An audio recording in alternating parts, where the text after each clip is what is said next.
Bonjour encore une fois, bienvenue à ce message en ligne de l'Église Sorreville Baptist Church, Pasteur Michel à votre service et au service de notre Seigneur Jésus dans sa précieuse parole. J'aimerais vous souhaiter la bienvenue encore une fois. Nous allons plonger nos regards dans la parole de Dieu et j'aimerais vous remercier pour votre fidélité d'écoute et j'espère que les messages que vous écoutez sont une source d'encouragement et de réconfort et bienvenue aujourd'hui. Et j'aimerais juste dire, j'ai une petite grippe, fait que ma voix n'est pas tout à fait pareille, mais merci de m'endurer. D'abord, une citation vient de commencer. Laissez Dieu travailler et briller à travers le chaos. Christine Kane. Comment qu'il peut briller et travailler dans ce monde ténébreux? À travers de ses enfants de lumière. Prions le Seigneur. Merci Seigneur encore une fois pour ta bienveillance, ta bonté envers nous, pour ton Fils, ta parole. Seigneur, nous voulons encore une fois nous exposer à ta parole, pour mieux vivre, pour mieux te glorifier, pour mieux te servir. Puisses-tu par la conviction du Saint-Esprit nous guider, nous enseigner et diriger dans ta direction, qu'on soit des fidèles témoins pour l'Évangile de Christ. En attendant, Seigneur, puisses-tu nous accompagner par cet même esprit et montre-nous des choses nouvelles et des choses qu'on connaît qu'on devrait continuer à appliquer dans nos vies.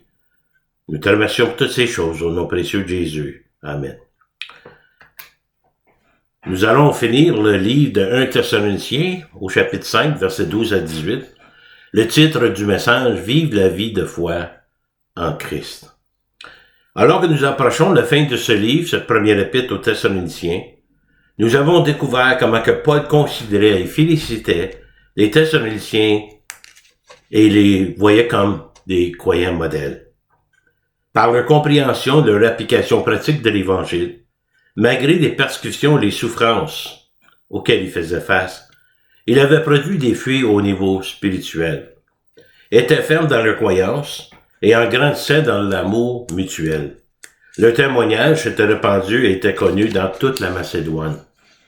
Paul leur a parlé de l'enlèvement de l'Église et il leur a parlé de l'urgence de témoigner pour le Christ, pour ceux qui ne sont pas sauvés, avant le second venu de Christ, où nous ne serons plus là.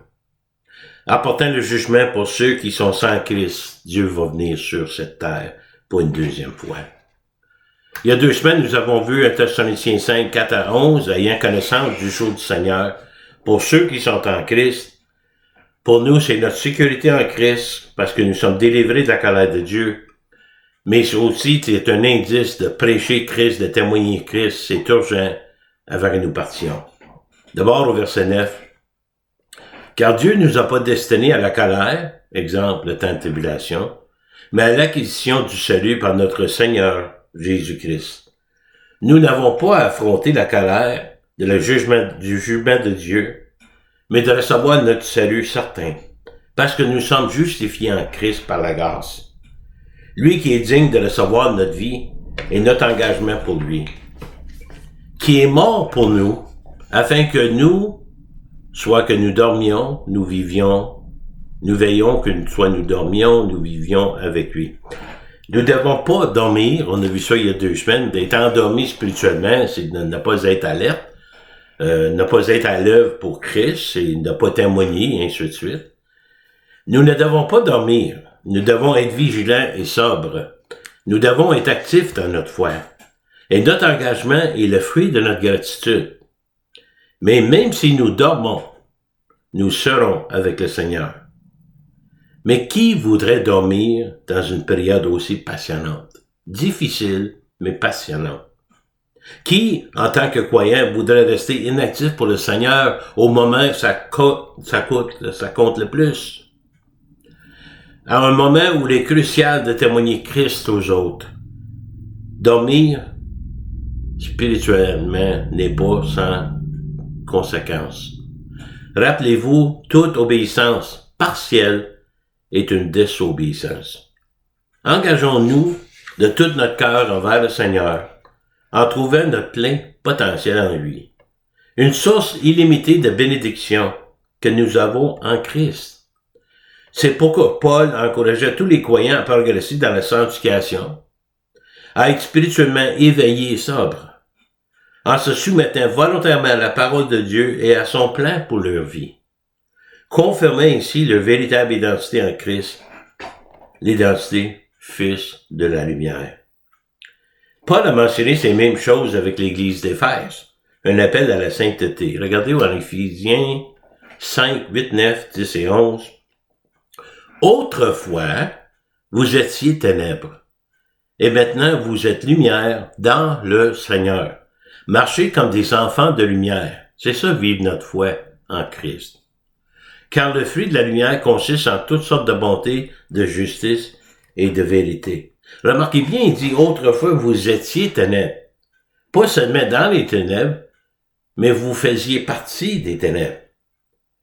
Vous aviez des ténèbres en vous-même. Quelles sont ces ténèbres? Le caractère de ceux qui sont sans Christ. Des inconvertis. Ceux qui sont sans connaissance des choses spirituelles, n'ayant aucun désir de les connaître, tant intellectuel que moral. Ceux qui sont en route vers les ténèbres éternelles, vous l'étiez autrefois. Mais maintenant, vous êtes lumière dans le Seigneur, pour marcher comme des enfants de lumière, et grâce à la lumière qui est en vous, vous pouvez briller pour lui. Les gens vont voir un changement de nature, avec le désir de faire tout ce qui est juste et attendu du Seigneur de notre part. Examinez tout ce qui est agréable au Seigneur, et ne prenez point part aux œuvres infructueuses des ténèbres, mais plutôt condamnez-les. Qu'est-ce qui est agréable au Seigneur? C'est de faire ce qui l'honore. En marchant dans la lumière, nous découvrons d'abord la volonté de Dieu, en tant que croyants, personnellement, mais aussi en tant que corps de Christ. Les croyants doivent continuer à grandir dans la foi, dans la connaissance et l'application de la parole de Dieu, en évitant toute participation aux œuvres stériles des ténèbres, en remplaçant les ténèbres par la lumière. Dans Romains 2, d'abord verset 1, nous devenons les sacrifices vivants pour Christ. Mais regardez ce qu'on dit au verset 2.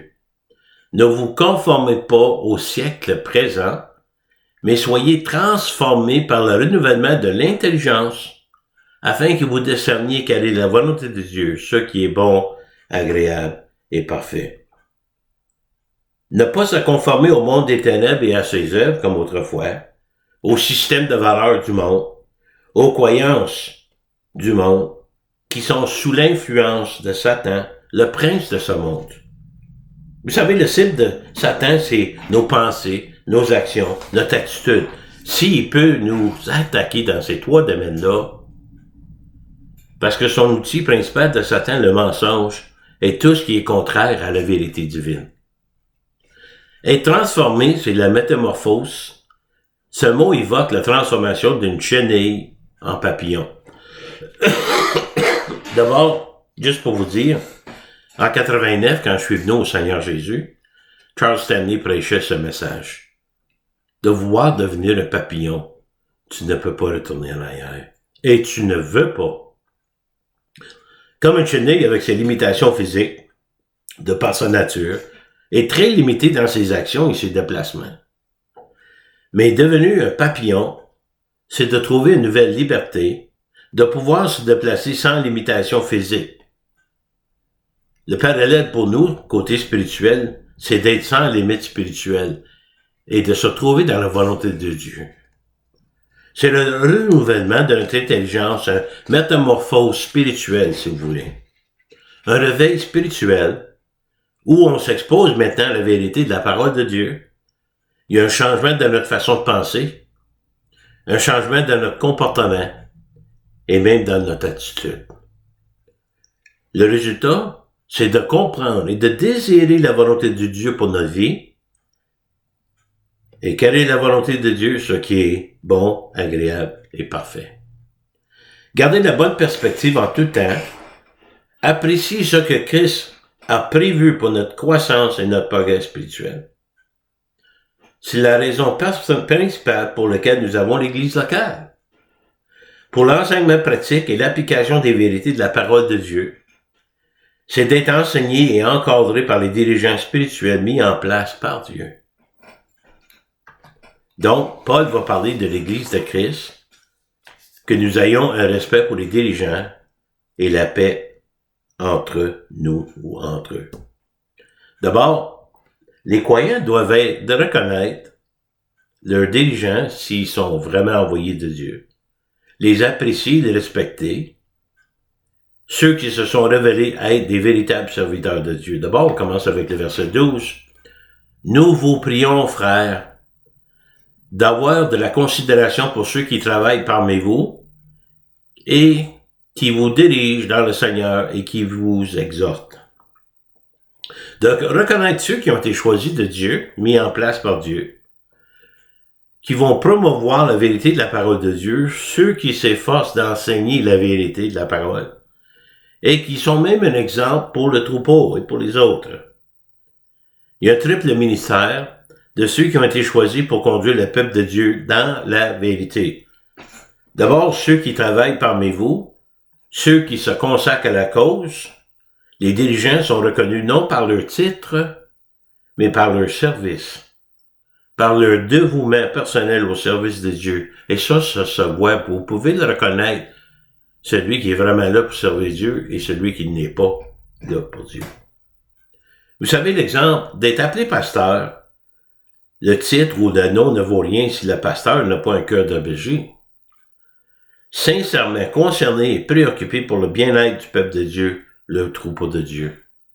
Il veut pas juste prêcher la parole et la vérité, il veut voir la parole et la vérité travailler dans la vie des autres. Deuxièmement, ceux qui vous dirigent dans le sens d'assurer un leadership spirituel, comme un berger qui dirige ses brebis, appelé à conduire les brebis et donner la direction spirituelle. Ensuite, ceux qui vous exhortent. Vous savez, exhorter signifie avertir ou réprimander avec douceur. C'est d'avertir amicalement. Ce n'est pas toujours facile, mais c'est essentiel. Enseigner la vérité de Dieu n'est pas nécessairement enseigner ça qu'ils veulent entendre, mais enseigner ça qu'ils doivent entendre. Instruire le troupeau sur les vérités de la parole de Dieu, paître les brebis, fournir une nourriture spirituelle, aussi de rester enseignable. Le pasteur doit rester enseignable et avoir été nourri personnellement par la parole lui-même. Un bon pasteur enseigne la parole de Dieu à travers les hauts et bas de sa propre vie, qui peut admettre qu'il y a des hauts et des bas dans sa propre vie, qu'il y a des manquements. Expliquer la parole de Dieu avec la parole de Dieu pour des besoins quotidiens. C'est de grandir et d'aider les autres à grandir dans la grâce et la connaissance du Christ. Vous savez, les faux docteurs expliquent la parole de Dieu à travers leurs préférences personnelles et selon leurs opinions personnelles, souvent en utilisant des versets bibliques hors contexte. Ils ne traitent pas le peuple comme le troupeau de Dieu, mais comme leur propre troupeau. Méfiez-vous de ceux qui se présentent avec des titres autoproclamés, motivés par l'orgueil et une fausse humilité. Ils accordent plus d'importance aux titres avant même de prouver qu'ils sont véritablement appelés et envoyés de Dieu.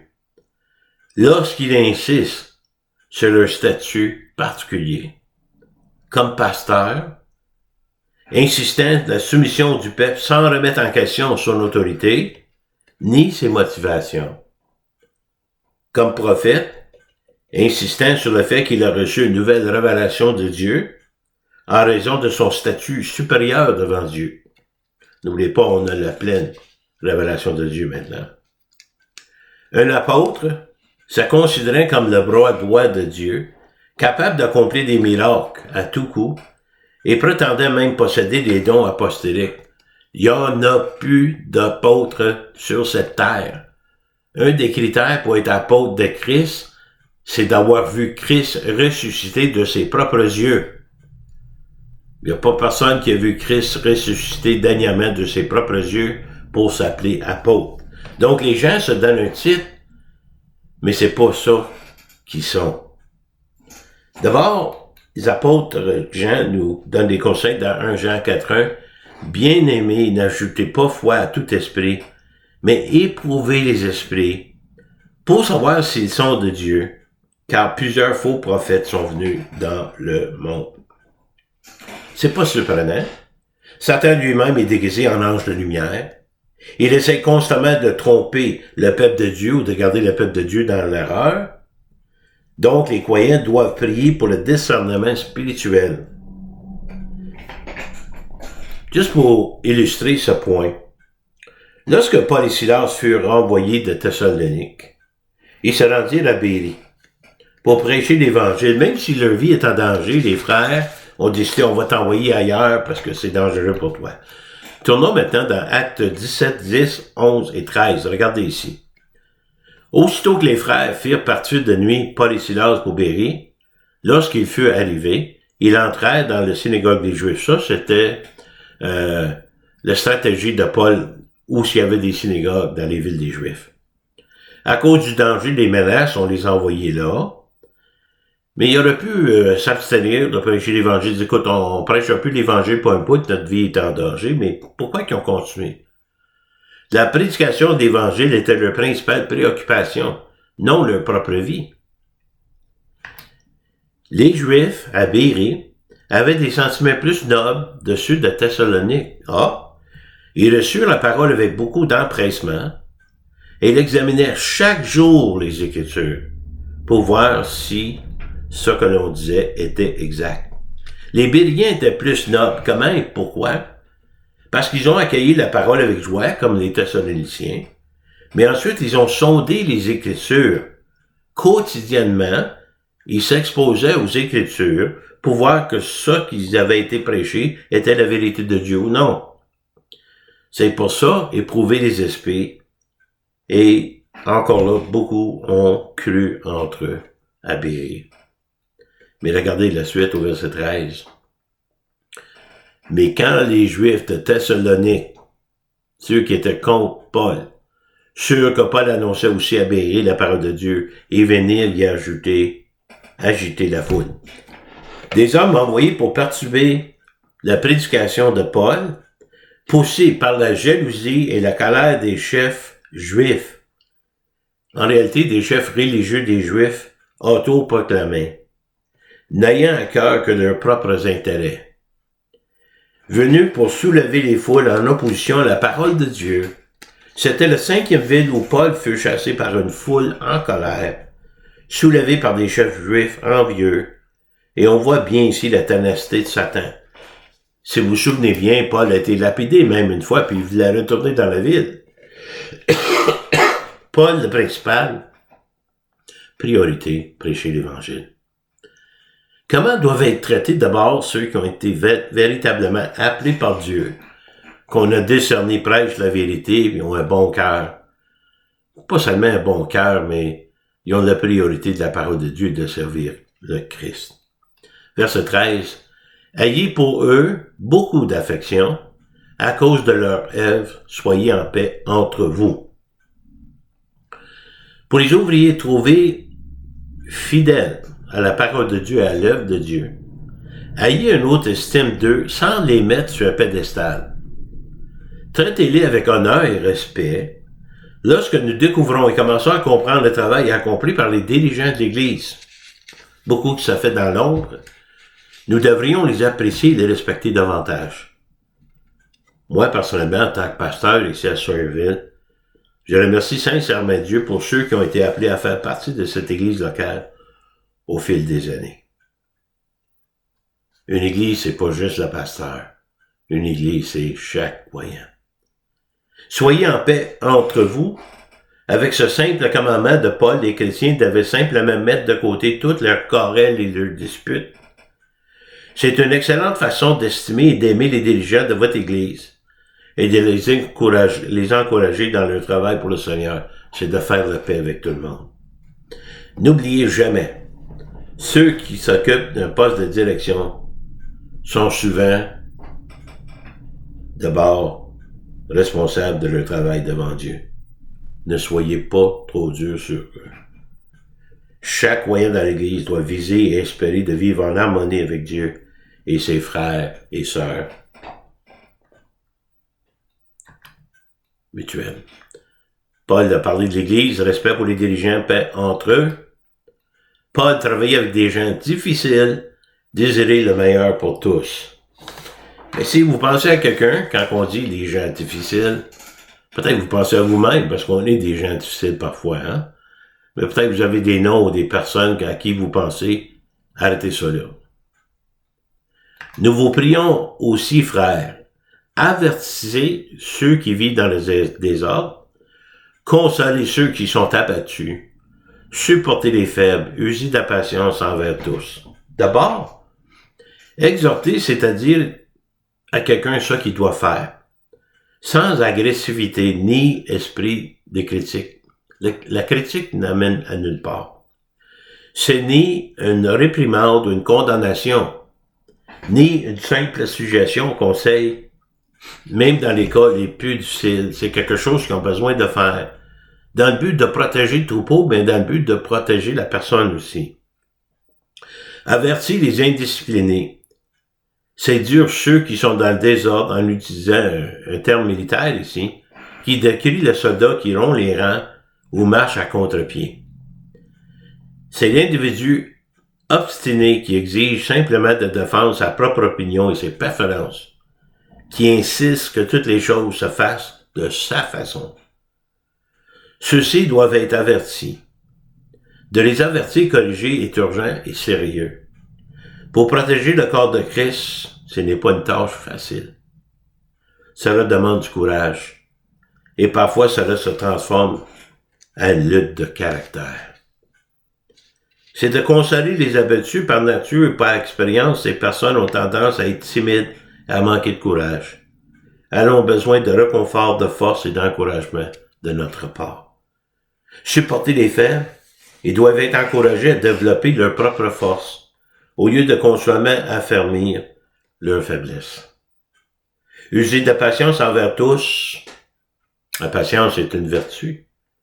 La croyance en Christ se manifeste par sa capacité de chacun à aimer et à aider les personnes difficiles. Nous ne trouverons jamais des personnes parfaites, ni chez nous-mêmes, ni chez les autres. Admettons notre propre imperfection. Prenez garde que personne ne rend autrui le mal pour le mal, mais poursuiviez toujours le bien, soit entre vous, soit envers tous. Le croyant ne doit jamais avoir l'esprit de rendre le mal pour le mal, ou répondre au mal par le mal, mais de toujours rechercher ce qui est bien, pour soi-même et pour les autres. Avoir un cœur indulgent envers les autres, c'est bon non seulement pour eux, mais aussi pour nous-mêmes. Nous ne devons en aucun cas chercher à nous venger de quelqu'un. Nous devons nous rappeler que le mal nous le faisons contre le corps de Christ et contre nous-mêmes. Avoir la bonne attitude, c'est d'agir de manière qui honore le Seigneur, qui est le seul moyen de glorifier Dieu. Mais il y a une autre tâche cruciale pour les dirigeants de l'Église. C'est une chose de prêcher la vérité de l'Évangile de Christ. C'en est un autre de réfuter les erreurs, les mensonges des faux docteurs, qui nous présente un urgent besoin de prière et de vigilance de la part de tous les croyants. On doit garder l'attention sur les choses les plus importantes et ne pas laisser distraire par des choses secondaires ou inutiles. Paul a parlé avec Timothée des ouvriers disqualifiés. Regardez ce qu'il a écrit. Rappelle ces choses en conjurant devant Dieu qu'on évite des disputes de mots qui ne servent qu'à la ruine de ceux qui écoutent. Paul vient d'expliquer les points principaux de l'Évangile. Il encourage Timothée maintenant à garder son assemblée toujours concentrée sur l'Évangile. L'Église doit défendre la vérité, mais elle ne doit pas devenir un lieu de débat, au point de se remettre en question les doctrines bibliques fondamentales. Quand on commence à questionner la vérité ou l'infaillibilité de la parole de Dieu, on commence à prendre une route à part, une route dangereuse.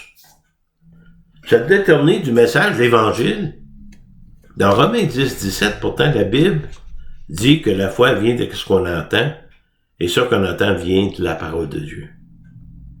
Même si les gens n'écoutent pas la parole de Dieu, alors la ruine vient en attendant les opinions, les spéculations, voire les divertissements des hommes et parfois du monde. Parfois, on donne trop d'importance à des choses secondaires. Parfois, l'Église est tentée de devenir un centre de divertissement, une agence de services sociaux, une société d'admiration mutuelle ou même un club social. Le rappel, si vous prêchez et annoncez l'Évangile et que les gens sont attirés par le message, cela les incitera à venir. Tu continues avec l'Évangile. Mais le danger potentiel de toutes les églises, qui privilégient les personnes en quête de plaisir, essayer de satisfaire tout le monde, même si cela implique d'abandonner la mission de proclamer l'Évangile. C'est peut-être une façon de plaire, d'attirer beaucoup de gens.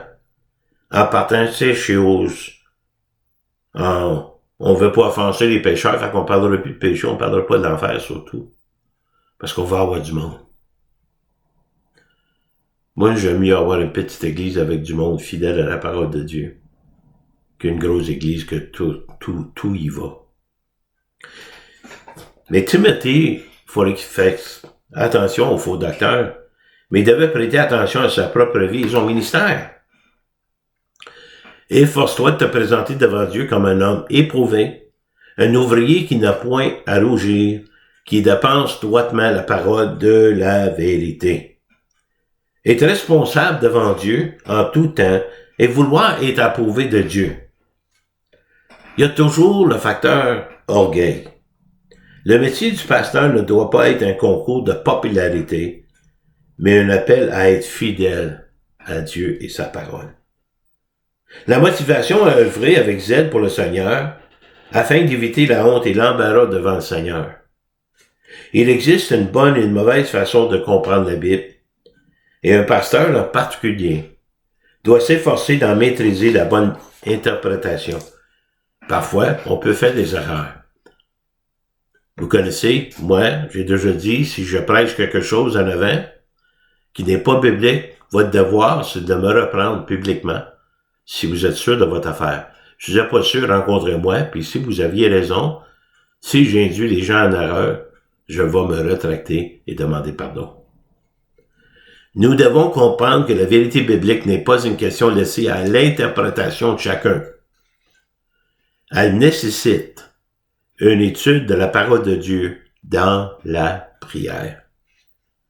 Les choses à éviter qui ne conduisent qu'à plus d'erreurs et d'injustices, évite les discours vains et profanes, car ceux qui les tiennent avanceront toujours plus dans l'impiété, et leur parole rongera comme la gangrène. Discours vains et profanes, des opinions, des enseignements au niveau intellectuel et personnel, mondaines, des histoires, des programmes des hommes peuvent être considérés profanes et futiles, comparés à la simple parole de Dieu. D'accroître dans l'impiété, qui se propage ensuite comme la gangrène. Le message profane et futile peut se propager rapidement, même en étant populaire pour le monde. Mais il peut finalement être mortel au niveau spirituel. Travailler avec les gens difficiles, désirer le meilleur pour tous. Paul va maintenant parler de l'adoration au niveau individuel, prière et gratitude. Les versets sont très courts, les restants des versets. Donc, on doit s'efforcer de vivre une vie de foi paisible, excusez, se nourrir de la parole infaillible de Dieu, de trouver le contentement et d'expérimenter le contentement grâce à une relation personnelle croissante avec Dieu. Très court, soyez toujours heureux, joyeux et priez sans cesse. Toujours joyeux, les croyants sont censés de se réjouir constamment, car la joie ne dépend pas des circonstances, mais de Dieu. Les circonstances changent, mais Dieu ne change pas. Et de prier sans cesse, la prière est notre communication avec Dieu. Nous pouvons vivre chaque minute de la journée, ou presque, dans une conversation constante et fluide avec Dieu. C'est pas de fermer ses yeux, se mettre à genoux dans un coin et prendre un temps pour prier, mais de lui parler tout simplement. C'est de cultiver de l'habitude de parler à Dieu et parler avec Dieu. Rendez grâce en toutes choses, car c'est à votre égard la volonté de Dieu en Jésus-Christ. Adoptez une attitude de gratitude. Nous ne rendons pas grâce pour tout ce qui nous arrive, mais nous rendrons grâce en toutes choses qui nous arrivent. En sachant que la main souveraine de Dieu est aux commandes. Les choses n'arrivent pas par hasard, mais pour une raison que Dieu connaît. Quelle est la volonté de Dieu pour ceux qui sont en Christ, ceux qui veulent vivre la vie de foi en Christ? Se réjouir, prier, être reconnaissant. Charles Spurgeon a dit ceci, je le cite, « Lorsque la joie et la prière se marient, le premier-né est la gratitude. » Fin de citation. Donc, il parle de l'adoration individuelle, c'est pas juste de chanter des chants, l'adoration, mais c'est de vivre avec une certaine attitude envers le Seigneur. Prière et gratitude. Il parle de l'adoration en groupe, approuver ce qui est bon.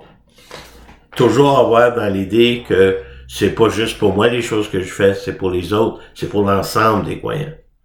D'abord, n'éteignez pas l'esprit, ne méprisez pas les prophéties. D'abord, éteindre l'esprit, l'idée d'éteindre un feu. Nous pouvons éteindre le feu de l'esprit par nos doutes, notre indifférence, notre rejet, ou la distraction de soi, ou la distraction des autres. Lorsque nous choisissons de nous concentrer sur nous-mêmes, c'est-à-dire se donner la priorité par-dessus tout, ça c'est un moyen sûr d'éteindre l'esprit, de ne plus être à son écoute. L'application, nous devons écouter le Saint-Esprit et désirer d'être remplis du Saint-Esprit et non pas de nous-mêmes.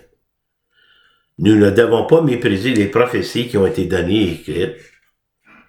Mais ici, on arrive à le danger des fausses prophéties. Comme des gens qui annoncent des dates, des spéculateurs de la fin des temps qui n'ont pas lu Apocalypse, qui appuient leur déclaration sur une autorité prophétique autoproclamée. Le Seigneur m'a révélé, oui, quel verset? On a la pleine révélation de Dieu de Genèse, Apocalypse, comment ça a commencé, comment ça va finir.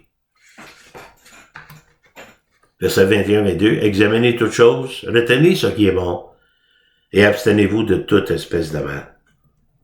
Examinez tout ce que vous voyez, tout ce que vous entendez, en essayant de ne pas être trop vulnérable, parce que le mal et la tromperie peuvent se manifester même dans un contexte spirituel.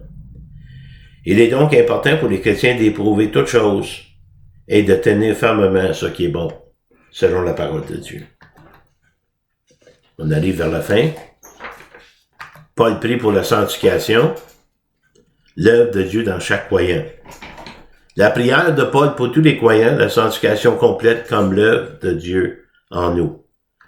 Que le Dieu de paix vous sanctifie lui-même tout entier, et que tout votre être, l'esprit, l'âme et le corps soient conservés inépréhensibles lors de l'avènement de notre Seigneur Jésus-Christ. L'idée derrière le mot sanctifier, c'est de mettre à part, de créer quelque chose ou quelqu'un de différent, de distinct, de rendre quelqu'un complet en lui-même. Notez bien, c'est une sanctification de tout votre être. Votre esprit, votre âme et votre corps doivent être préservés, irréprochables et présentables devant Christ, et Dieu va le faire.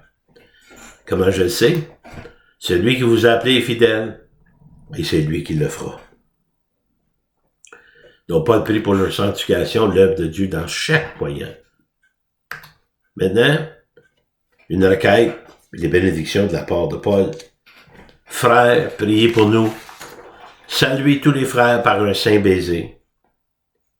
Paul demande la prière, nous devons tous prier pour nos dirigeants spirituels. Ceux qui sont dans le combat de la foi. Paul souhaite de ceux qui lisent la lettre, salue tous les chrétiens de Thessalonique de sa part. Il met ici, la lettre s'adresse à tous les croyants, pas seulement aux dirigeants d'Église ou aux Thessaloniciens. Je vous conjure par le Seigneur que cette lettre soit lue à tous les frères dans toutes les églises. Que la grâce de notre Seigneur Jésus-Christ soit avec vous, à laquelle on peut dire Amen. Requête et bénédiction. Si vous voulez être populaire, prêchez le bonheur. Si vous voulez être impopulaire, enseignez la sainteté. La semaine prochaine, 2 Thessaloniciens. En attendant, quand Christ est devenu notre Sauveur et Seigneur au niveau personnel, l'effet que nous sommes maintenant en Christ. En Christ, nous sommes devenus bénéficiaires de la foi. Nous sommes devenus participants de la foi. Nous sommes devenus messagers de la foi. Et nous sommes devenus défenseurs de la foi. Défendre l'Évangile. Et toutes ces choses exigent de nous l'obéissance, soumission, respect mutuel et redevabilité. Premièrement, envers notre Sauveur Jésus-Christ. Deuxièmement, envers les uns les autres. Pour terminer, 1 Jean 4, 5 et 6. Eux, ils sont du monde, des ténèbres. C'est pourquoi ils parlent d'après le monde, et le monde, ils écoutent. Ils sont capables de s'associer avec ceux qui sont dans le monde, parce qu'eux aussi, ils sont dans le monde. Nous sommes de lumière, enfants de lumière, nous sommes de Dieu. Celui qui connaît Dieu nous écoute. Celui qui n'est pas de Dieu ne nous écoute pas. C'est par là que nous connaissons l'esprit de la vérité et l'esprit de l'erreur. Vous savez, des fois, on essaie d'expliquer un point très simple dans l'Évangile, mais ils sont pas capables de le saisir. Il faut pas insister. S'ils sont de Dieu, ils seront sauvés en Christ, ils vont finir par accepter et comprendre. Mais pour l'homme naturel, sans Christ, il est dur de comprendre des choses spirituelles. Donc, priez pour eux et continuez à témoigner pour le Seigneur. Prions. Merci Seigneur pour ta bonté, ta fidélité, ta bienveillance envers nous. Seigneur, nous prions pour chacun de nos frères et sœurs, toutes les églises qui prêchent ta parole, partout dans le monde. Aussi, Seigneur, nous prions pour ceux qui ne te connaissent pas, ceux qui n'ont jamais fait un pas de foi, pour recevoir Christ comme sauveur personnel et Seigneur de leur vie. Donc, nous te prions, Seigneur, nous intercédons pour eux, que par la puissance de la conviction de ton Saint-Esprit puisse venir sur eux, pour leur convaincre de leurs besoins spirituels les plus grands. C'est d'avoir un sauveur pour la vie à venir. En attendant, Seigneur, merci pour ceux qui sont à l'écoute. Et merci pour ta parole et toutes les bénédictions que nous avons en toi. Nous te remercions, nous te louons au nom précieux de Jésus. Amen. Vous pouvez me contacter ici à l'Église Shoreville Baptist Church, 819-889-2819. Courriel mihoule@netrevolution.com. Requête de prière, questions, réponses, critiques, qu'elle importe. Contactez-moi, ça me ferait plaisir de vous parler. En attendant que Dieu vous bénisse, qu'il vous garde, merci de votre fidélité d'écoute et à la prochaine fois.